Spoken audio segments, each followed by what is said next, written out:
જય હિન્દ મિત્રો, ભારતનો વારસો તો આ પાઠમાંથી બોર્ડ પરીક્ષામાં જે આવનાર 23-24માં 2 ગુણનો પ્રશ્ન આ પ્રકરણમાંથી પૂછશે અને બીજો એકાદ વિકલ્પ પૂછી શકે, કાં તો જોડ પૂછે કે ખરા ખોટામાં, આમ લગભગ 4 ગુણનું આ પ્રકરણમાંથી પૂછાય છે। તો આ પાઠમાંથી મુખ્ય આપણે જોઈએ તો 2 ગુણનો જે પ્રશ્ન છે જે સેક્શન બી માં પૂછશે। તો આ વિડિયોમાં આજે આપણે જોઈશું 2 ગુણના કેટલાક પ્રશ્નો। તો ભારતનો વારસો, તો વારસા વિશે પહેલા જોઈએ કે વારસો એટલે શું। સૌપ્રથમ આપણને પ્રશ્ન થાય કે વારસો એટલે શું। તો વારસાની એક ટૂંકી આપણે જો વ્યાખ્યા જોઈએ કે નોર્મલી વ્યાખ્યા જોઈએ તો વારસો એટલે શું કે વારસો એટલે આપના પૂર્વજો તરફથી મળેલી અમૂલ્ય ભેટ। શું થશે કે વારસો એટલે આપના પૂર્વજો પાસેથી, આપણા જે પણ પૂર્વજો છે, માતા પિતા કહીએ, દાદા દાદી કહીએ, જે પણ કહીએ, તો વારસો એટલે આપના પૂર્વજો પાસેથી મળેલી અમૂલ્ય ભેટ। મળેલી અમૂલ્ય શું છે? આ ભેટ। આ એક એની વ્યાખ્યા છે। બીજી વ્યાખ્યા શું છે કે આમ જોઈએ તો સંસ્કૃતિની અનેકવિધ બાબતો એક પેઢી પોતાની જે અનુગામી પેઢી છે અનુગામી પેઢીને આપે છે અને અનુગામી જે પેઢી છે એ પોતે કંઈક શીખે કાં તો કંઈક મેળવે અને ફરી પાછી તે પોતાની અનુગામી પેઢીને આપશે। તો આમ પેઢી દર પેઢી જે કંઈ પણ આપણને મળે છે તેને આપણે વારસો કહીશું। કે જુઓ, પેઢી દર પેઢી, બીજી વ્યાખ્યા શું છે કે પેઢી દર પેઢી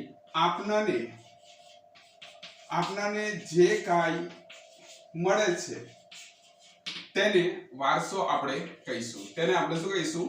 વારસો। જો આ અનુગામી પેઢી શું છે કે એક પેઢી અનુગામીને આપે છે, પછી પોતાની અનુગામી પેઢીને આપે છે, આમ ચાલ્યા જ કરે છે। જો એક ઉદાહરણથી સમજીએ કે માનો કોઈક વિજય નામનો વ્યક્તિ છે, આપણે ઉદાહરણ લઈએ કે વિજય નામનો વ્યક્તિ છે। હવે માની લઈએ કે વિજયને સંગીત, તો કે સંગીતમાં એ મહાન છે, સંગીતની અંદર શું છે? મહાન છે, સંગીતમાં નિપુણ છે। તો એ સંગીત એના જે આવનાર સંતાનો, મતલબ અનુગામી પેઢી થશે, એના સંતાન છોકરો હોય કે છોકરી હોય, માની લઈએ આપણે અહીંયા કે વિજયનો પુત્ર અજય, તો અજયને શું કરશે? આ જે વિજય છે અજયને સંગીત વારસામાં આપશે, સંગીત એને પણ આવડશે કાં તો શીખવાડશે, તો એને વારસામાં આપ્યું। હવે અજયે શું કર્યું? અજયે સંગીતની સાથે પોતે કંઈક મેળવે છે કાં તો પોતે કંઈક શીખે। જેમ કે આપણે અજયની વાત કરી તો અજય સંગીતની સાથે શું શીખી લેશે? માની લઈએ આપણે કે ડાન્સ શીખી લેશે, ચાલો કે નૃત્ય શીખી લેશે, કશું પણ। હવે અજય શું કરે છે? અજય એના જે આવનાર સંતાન છે, એના જે પુત્ર છે, માની લઈએ કે કોઈ કરણ, અજયનો પુત્ર કરણ માની લઈએ। હવે આ અજય કરણને શું કરશે?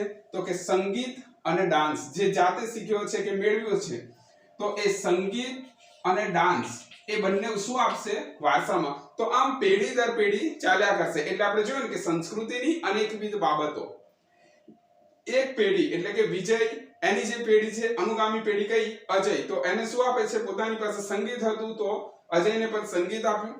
હવે અજયે સંગીતની સાથે ડાન્સ પણ શીખી લીધો અને હવે અજય શું કરે છે કે અજય કરણને એટલે કે એની અનુગામી પેઢી કોણ? કરણને સંગીત અને ડાન્સ બે વારસામાં આપે છે। તો આમ વિજયની અનુગામી પેઢી ગઈ અજય, અજયની અનુગામી પેઢી ગઈ કરણ। તો આવી રીતે પેઢી દર પેઢી આપણને જે પણ કઈ વારસામાં મળે તેને આપણે વારસો કહીશું। હવે વારસાના 2 પ્રકાર પડે છે।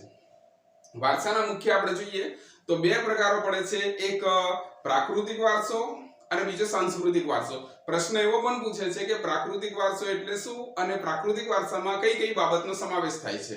તો ચાલો આપણે પ્રાકૃતિક વારસો પણ જોઈએ। વારસાના 2 પ્રકાર છે, યાદ રાખજો, વારસાના 2 પ્રકાર પડે છે, એક છે પ્રાકૃતિક વારસો અને જે બીજો પ્રકાર કહીએ છે એ બીજો પ્રકાર છે સાંસ્કૃતિક વારસો। તો વારસાના મુખ્ય આ પ્રકરણમાં આપણે 2 પ્રકાર છે। હવે પ્રાકૃતિક વારસો એટલે શું? પ્રશ્ન થાય તો પ્રાકૃતિક વારસો એટલે શું અને પ્રાકૃતિક વારસામાં કઈ કઈ બાબતનો સમાવેશ થાય છે, આવો પ્રશ્ન આપણને પૂછે। તો પ્રાકૃતિક વારસો એટલે શું? તો સૌપ્રથમ તો એની પણ એક ટૂંકી વ્યાખ્યા જોઈએ। પ્રાકૃતિક વારસો એટલે શું? સિમ્પલ કે પ્રકૃતિ પાસેથી મળેલી અમૂલ્ય ભેટ। યાદ રાખજો કે પ્રકૃતિ પાસેથી મળેલી અમૂલ્ય ભેટ। હવે આપણને વિચાર આવે પ્રકૃતિ પાસેથી મળેલી અમૂલ્ય ભેટ, આ એની વ્યાખ્યા છે. બીજી વ્યાખ્યા જોઈએ કે પ્રકૃતિ પર્યાવરણ અને બીજી વ્યાખ્યા શું છે કે પ્રકૃતિ પર્યાવરણ અને માનવ જીવન વચ્ચેના માનવ જે જીવન છે માનવ જીવન વચ્ચેના નિકટતમ સંબંધોનું પરિણામ. યાદ રાખજો કે નિકટતમ સંબંધોનું પરિણામ એટલે વારસો. હવે કે પ્રકૃતિ પાસેથી મળેલી અમૂલ્ય ભેટ. તો વિચારો કે પ્રકૃતિ પાસેથી આપણને શું મળ્યું? જે વસ્તુ માનવ સર્જિત નથી, જેનું નિર્માણ મનુષ્ય નથી કર્યું, પરંતુ એ આપણને પ્રકૃતિ તરફથી જ મળી છે. તો પ્રાકૃતિક વારસામાં કઈ બાબતનો સમાવેશ થાય? જેમ કે આપણે જોઈએ નદીઓ પ્રાકૃતિક વારસામાં આવશે. કેમ? કારણ કે નદીનું નિર્માણ કોઈ વ્યક્તિએ કોઈ સમાજે નથી કર્યું. નદીનું નિર્માણ પ્રકૃતિ દ્વારા થયેલું છે, એટલે ચાહે નદીઓ આવશે, પછી આપણે જોઈએ વૃક્ષો આવે, કાં તો પછી પહાડો કહીએ આપણે કે પહાડો પણ આવે, ઝરણા નાના મોટા જે જીવજંતુ છે એ પણ આવશે. ચાહે ટૂંકમાં જે પણ વસ્તુ પ્રકૃતિની દેન, ટૂંકમાં પ્રકૃતિ તરફથી જે પણ વસ્તુ આપણને મળી છે એને આપણે પ્રાકૃતિક વારસો કહીએ. ચાહે ખીણ પ્રદેશો કહીએ, આ દરેક વસ્તુ આપણને ક્યાંથી પ્રાપ્ત થઈ છે? પ્રકૃતિ તરફથી. એટલે જે વસ્તુ આપણને પ્રકૃતિ પાસેથી મળેલી છે તેને આપણે પ્રાકૃતિક વારસો કહીશું. ખ્યાલ આવી ગયો? પ્રાકૃતિક વારસો એટલે શું? કે પ્રકૃતિ પાસેથી મળેલી અમૂલ્ય ભેટ. યાદ રાખજો, જેનું નિર્માણ કોઈ વ્યક્તિએ કર્યું નથી. પ્રકૃતિ, પર્યાવરણ અને માનવ જીવન વચ્ચેના જે નિકટતમ સંબંધો છે એનું પરિણામ એટલે પણ પ્રાકૃતિક વારસો. અને પ્રાકૃતિક વારસામાં કઈ કઈ બાબતોનો સમાવેશ, આ તો મેં ઓછી લખી છે, જેટલું તમે ચાહો એટલું પ્રકૃતિના જે પણ તત્વો છે એ તમે એડ કરી શકો. ચાહે નદીઓ, વૃક્ષો, પહાડો, ઝરણા, મેદાનો, ખીણ પ્રદેશો, જંગલો, આ દરેક વસ્તુ પ્રકૃતિની દેન છે. એટલા માટે એને આપણે કયો વારસો કહીશું? પ્રાકૃતિક વારસો. આગળ આપણે ત્રીજો પ્રશ્ન જોઈએ કે સાંસ્કૃતિક વારસો એટલે શું? કયો પ્રશ્ન છે? સાંસ્કૃતિક વારસો એટલે શું અને સાંસ્કૃતિક વારસામાં કઈ કઈ બાબતનો સમાવેશ થાય છે? એટલે કે સાંસ્કૃતિક વારસામાં કઈ કઈ બાબતોનો સમાવેશ થાય છે? બાબતોનો સમાવેશ થાય છે. હવે જો સાંસ્કૃતિક વારસો એટલે કે સાંસ્કૃતિક વારસાને આપણે શું કહી શકીએ? સાંસ્કૃતિક વારસો એટલે ટૂંકી વ્યાખ્યા, જેમ આપણે વારસાની ટૂંકી વ્યાખ્યા જોઈ, પ્રાકૃતિક વારસાની ટૂંકી વ્યાખ્યા જોઈ, તો એ રીતે સાંસ્કૃતિક વારસો એટલે માનવ સર્જિત વારસો. સાંસ્કૃતિક વારસાની વ્યાખ્યા શું છે? કે માનવ સર્જિત વારસો, જેને આપણે કહીશું સાંસ્કૃતિક વારસો. પ્રાકૃતિક વારસામાં કે જે વસ્તુ આપણને પ્રકૃતિ પાસેથી મળી હતી, જ્યારે સાંસ્કૃતિક વારસો એ શું છે? કે માનવ સર્જિત વારસો, જેનું નિર્માણ કોને કર્યું છે? માનવે કર્યું છે, વ્યક્તિએ કર્યું છે. તો એટલા માટે એને આપણે માનવ સર્જિત વારસો કહીએ છીએ, કે માનવે સર્જન કર્યું છે એટલા માટે. બરાબર? માનવે સર્જન કર્યું છે એટલા માટે તેને આપણે સાંસ્કૃતિક વારસો કહીશું. બીજા શબ્દોમાં કહીએ, બીજી વ્યાખ્યા આપણે જોઈએ તો કે સાંસ્કૃતિક વારસો એટલે શું? તો કે માનવીએ પોતાની જે આપણે કહીએ, માનવીએ પોતાની બુદ્ધિ, આવડત અને કલા કૌશલ્ય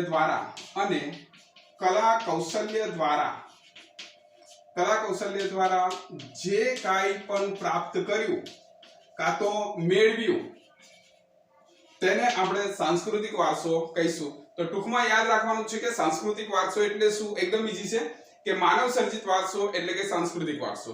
માનવીએ પોતાની બુદ્ધિ અને જે પણ આવડત હતી, કાં તો આપણે કલા કહીએ, કૌશલ્ય કહીએ, એના દ્વારા એને જેનું નિર્માણ કર્યું, તો વ્યક્તિએ કાં તો માનવે શેનું નિર્માણ કર્યું છે? તો આપણે જોઈએ છે આજે ચાહે મોટા મંદિરો હોય, કિબલા હોય, મસ્જિદો હોય, આ બધાનું નિર્માણ કોને કર્યું છે? માનવે. એટલા માટે સાંસ્કૃતિક વારસાને આપણે માનવ સર્જિત વારસો કહીએ છીએ, જેનું સર્જન મનુષ્ય દ્વારા થયું. તો સાંસ્કૃતિક વારસામાં કઈ કઈ બાબતોનો સમાવેશ થાય? તો જુઓ કે જેનું સર્જન મનુષ્ય કર્યું, આપણે જોઈએ તો સાંસ્કૃતિક વારસોમાં આપણે જોઈએ કે મંદિરનો સમાવેશ થાય. બરાબર? મંદિર હોય, કાં તો પછી કોઈ કિબલા જોઈએ, પછી કોઈ ઐતિહાસિક જે પણ સ્થળો છે, તો ઐતિહાસિક જે આપણા સ્થળો છે એ સ્થળો પણ સાંસ્કૃતિક વારસાનું પ્રતીક છે. કાં તો પછી કોઈ ગુફા કહીએ, મસ્જિદ કહીએ, તો આ મસ્જિદો, ગુંબજો, કે કાકા તો ભાઈ તાજમહેલ પણ આપણે કહી શકીએ. તો જેટલા પણ આપણા જે સ્થળો છે, આ મંદિર છે, કિબલા છે, ઐતિહાસિક સ્થળો છે, ગુફા છે, મસ્જિદો છે, ગુંબજો છે, તાજમહેલ છે, કાં તો કોઈ મોટા મિનારો છે, આ બધાનું નિર્માણ આપણે જોઈએ તો કોના દ્વારા થયું છે? મનુષ્ય દ્વારા, એટલે કે માનવ દ્વારા થયું છે. એટલા માટે એને માનવ સર્જિત વારસો કહીએ છીએ. તો આ રીતે વારસો એટલે શું અને વારસામાં આપણે સમાવિષ્ટ બાબતો જોઈ. તો વારસાના બે પ્રકાર જોયા આપણે, પ્રાકૃતિક અને સાંસ્કૃતિક. આપણે બીજો પ્રશ્ન જોઈએ કે સંસ્કૃતિના સંદર્ભમાં ભારતનો પરિચય. બીજો પ્રશ્ન છે આપણો, સંસ્કૃતિના સંદર્ભમાં ભારતનો પરિચય. તો ભારતનો પરિચય, સંસ્કૃતિના સંદર્ભમાં ભારતનો પરિચય.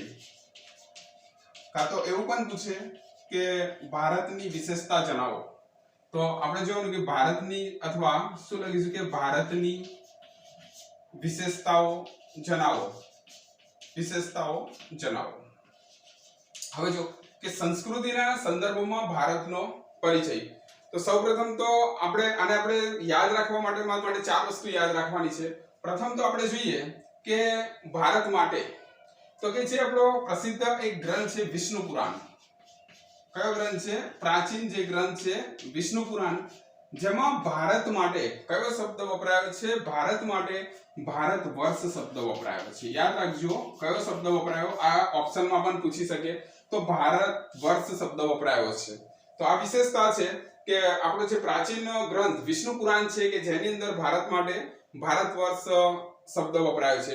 અને જ્યારે પણ બીજું આગળ જોઈએ, બીજી વસ્તુ શું છે કે ભારતમાં શુભ કાર્યોની શરૂઆત જ્યારે થાય તો એ શુભ કાર્યોની શરૂઆતમાં જે સંકલ્પો લેવામાં આવે તો એના માટે ભારત માટે કયા શબ્દો પ્રયોજાયા છે?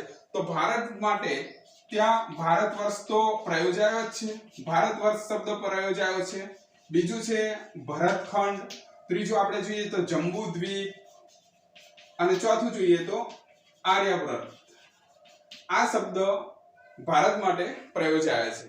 તો સૌપ્રથમ શું જોયું કે પ્રાચીન ગ્રંથ વિષ્ણુ પુરાણમાં ભારત માટે ભારત વર્ષ શબ્દ પ્રયોજાયો. બીજું કે ભારતની અંદર જ્યારે પણ કોઈ શુભ કાર્યોની શરૂઆત થાય છે તો એમાં ભારત માટે ભારત વર્ષ, ભરતખંડ, જંબુદ્વીપ કે આર્યવ્રત જેવો શબ્દ વપરાતા હતા.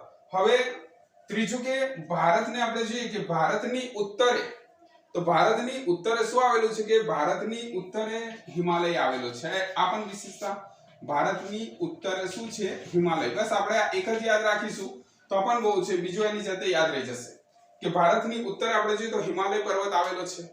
જ્યારે બાકીની દિશાઓ કઈ રહી? ત્રણ દિશા, પૂર્વ, પશ્ચિમ અને દક્ષિણ. તો જે પૂર્વ, પશ્ચિમ અને દક્ષિણ, પૂર્વ, પશ્ચિમ અને જે દક્ષિણ દિશામાં છે, તો ભારતને પૂર્વ, પશ્ચિમ અને દક્ષિણ દિશાની અંદર વિશાળ દરિયા કિનારો પ્રાપ્ત થયો છે, જે એક પ્રકૃતિની દેન છે. આપણે કહીએ ને કે દરિયા કિનારો પ્રાપ્ત થયો છે ભારતને. ક્યાં? ત્રણ દિશાની અંદર. વિસ્તારની દ્રષ્ટિએ જોઈએ આપણે તો વિસ્તારની દ્રષ્ટિએ ચોથો પોઈન્ટ છે કે વિસ્તારની દ્રષ્ટિએ આપણું સ્થાન કયું છે? તો વિસ્તારની દ્રષ્ટિએ આપણું 7મું સ્થાન છે. ભૂમિની દ્રષ્ટિએ પહેલો જે પ્રથમ સ્થાન છે એ રશિયાનું છે, આપણું 7મું છે. અને વસ્તી આપણે જોઈએ તો એક તો સિમ્પલ છે કે વસ્તી તો દરેકને યાદ છે કે વસ્તીમાં આપણે એશિયા ખંડની અંદર નહીં પરંતુ પૂરા વિશ્વમાં વસ્તીની દ્રષ્ટિએ આપણે બીજો ક્રમાંક ધરાવીએ છીએ. એટલે વિસ્તારની દ્રષ્ટિએ 7મો અને વસ્તીની દ્રષ્ટિએ બીજો ક્રમ આપણે ધરાવીએ છીએ. તો ભારતે આપણને અને વિશ્વની પ્રજાને તો કે સમૃદ્ધ એવો સાંસ્કૃતિક અને પ્રાકૃતિક વારસો પણ આપ્યો છે. આ રીતે આપણે સંસ્કૃતિના સંદર્ભમાં ભારતનો પરિચય મેળવી શકીએ. વિષ્ણુ પુરાણમાં શું કીધું છે? ભારત વર્ષ શબ્દ પ્રયોજાયો. જ્યારે પણ ભારતમાં શુભ કાર્યોની શરૂઆતમાં સંકલ્પોમાં ભારત માટે કયા શબ્દો વપરાતા હતા? ભારત વર્ષ, ભરતખંડ, જંબુદ્વીપ અને આર્યવ્રત.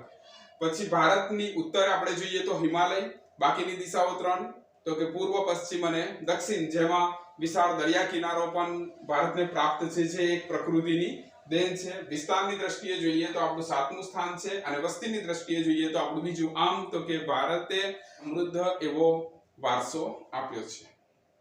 5મો પ્રશ્ન, જે આ વિડિયોનો લાસ્ટ ક્વેશ્ચન. તો આપણે નદીઓને લોકમાતાનું બહુમાન આપ્યું છે શા માટે? શા માટે આપણે નદીઓને માતા કહીને સંબોધીએ છીએ? એનું શું કારણ છે? તો આ પ્રશ્ન છે કે આપણે નદીઓને લોકમાતાનું બહુમાન આપ્યું છે શા માટે, કેમ આપણે નદીઓને લોકમાતાનું બહુમાન આપ્યું છે? તો આપણે જો કે પ્રાચીન ભારતની જે સંસ્કૃતિ છે, યાદ કરીએ કે આપણે જે પ્રાચીન ભારતની સંસ્કૃતિ છે, તો આપણી જે પ્રાચીન સંસ્કૃતિ કહીએ છીએ, આ સંસ્કૃતિની જે શરૂઆત છે એ સંસ્કૃતિની શરૂઆત જ નદી કિનારે થઈ છે, એટલે કે સિંધુ અને રાવી નદી. કઈ આ પૂછે છે પરીક્ષામાં ક્યારેક, તો સિંધુ અને તો કે રાવી જે નદી છે, સિંધુ અને રાવી નદીના કિનારે આપણી જે ભારતની પ્રાચીન સંસ્કૃતિ છે એની શરૂઆત થઈ છે. ત્યારબાદ જોઈએ બીજા મુદ્દામાં આપણે શું યાદ રાખવાનું છે કે બે ચાર નદીઓના નામ એડ કરી લેવાના, કે ગંગા કહીએ, યમુના કહીએ, ગોદાવરી કહીએ, કાવેરી કે કૃષ્ણા વગેરે. આપણે નદીઓ તો ઘણી બધી છે, તો પણ આપણને જે 6-7 નદીના નામ યાદ આવે એ લખી દેવાના, જેમ કે ગંગા, યમુના, ગોદાવરી, કાવેરી, કૃષ્ણા, નર્મદા, સાબરમતી વગેરે નદીઓએ જે લોકજીવન છે, તો કે પ્રજાના લોકજીવનને કેવું બનાવ્યું છે? સમૃદ્ધ બનાવ્યું છે. હવે સમૃદ્ધ કઈ રીતે બનાવ્યું છે કે આ નદીઓ ગંગા, યમુના, ગોદાવરી, કાવેરી, કૃષ્ણા, આ નદીઓથી ભારતની પ્રજા જે છે, પ્રજાનું લોકજીવન સમૃદ્ધ બન્યું.